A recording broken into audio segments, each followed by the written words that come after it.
High water signs, Pisces, Cancer, Scorpio, Ascendant, Sun, Moon, Venus, Rising, and those cross-watching, and welcome to your Tarot Love Messages. Today we're going to take a look at and see why is it that you're so drawn to each other. So for those of you that are involved with someone special, okay, whether you're in a relationship with this energy, or even if you guys are just loosely involved with one another, we want to know, why are you so drawn? Why is this so magnetic? What's going on here? We'll see what the cards have to say. As always, this is going to be a general reading, guys, so please just keep that in mind. If you are after a personal tarot reading with myself, please feel free to reach out and inquire. I will list my email address below the video here. So let's go ahead, give the cards a shuffle, and let's focus on, why is it that you're so drawn? You're both so drawn to each other. Or why is it that perhaps you're so drawn to them, or vice versa?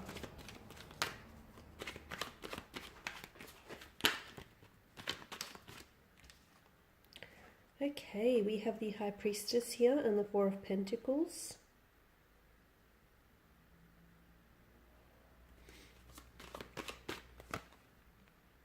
The Ten of Swords here.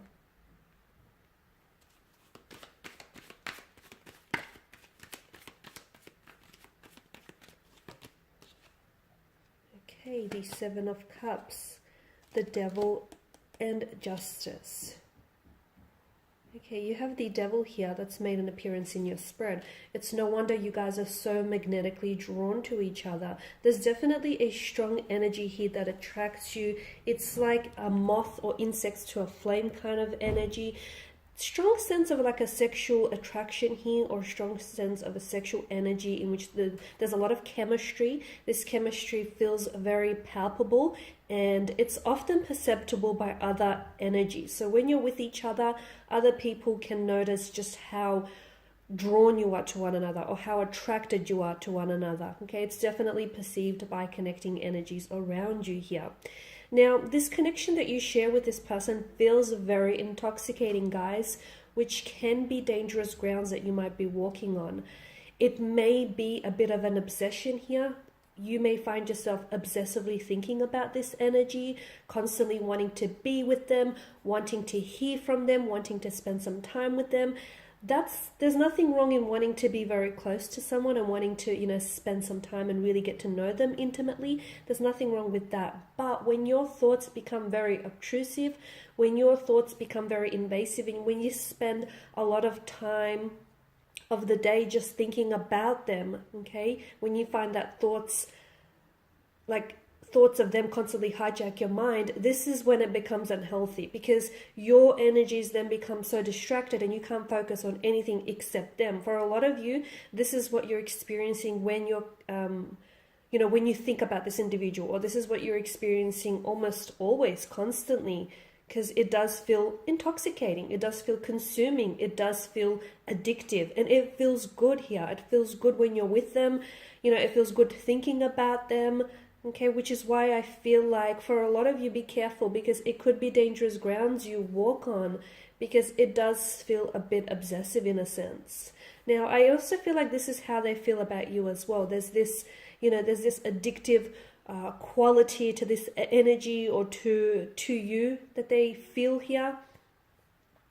There's also an air of mystery that's around someone. So whether this is you or connecting energy that's coming up with the High Priestess, and mystery can be very alluring, okay? If someone is shrouded in a sense of mystery, it can be like an allure. Someone is coming across as mysterious, as enigmatic, and it's like you want to get to know them more, okay? Or perhaps this is how you're coming across to this individual, and this is, what's attracting and what's gravitating to them towards you even more. It's just you're shrouded in mystery, and it's a part of your charm, it's a part of your allure, and they want to get to know you better. Similarly, if this is you, then you definitely want to get to know your person better, because there's this enigma which you're definitely enticed by, right? I'm also seeing that for some of you, this is now, either you have ended things with this individual, or the two of you may have separated in the past, or you guys are maybe currently in a state of separation or in a state of disconnection. Perhaps this is someone who might have rejected you before, or perhaps this is someone who has hurt you before.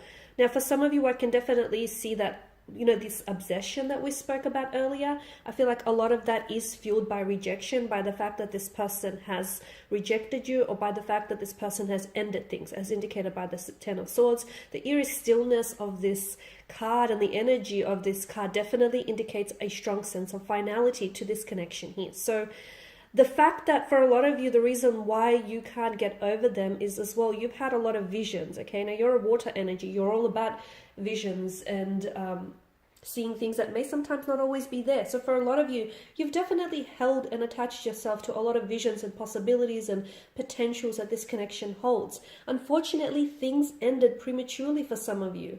And all of those visions that you've so strongly attached yourself to, you know, just drifted out into sea. So for a lot of you, you're still in your mind, you're still playing out the memories of not only what were, but what could have been. And I feel like that's making it so much harder for you to stop thinking about this person, or for you to pull away from this energy. Because, you know, what could have been wonderful, right? Could have been great. Could have been everything you've ever wanted, especially in the realms of your imagination. So again, for a lot of you, it's this obsessiveness. Now, for some of you, you've also placed this person. The reason why I feel like you're so into them, okay, and it's so addictive and it's so obsessive, is you've placed this person on a pedestal. You may be romanticizing this individual and the situation.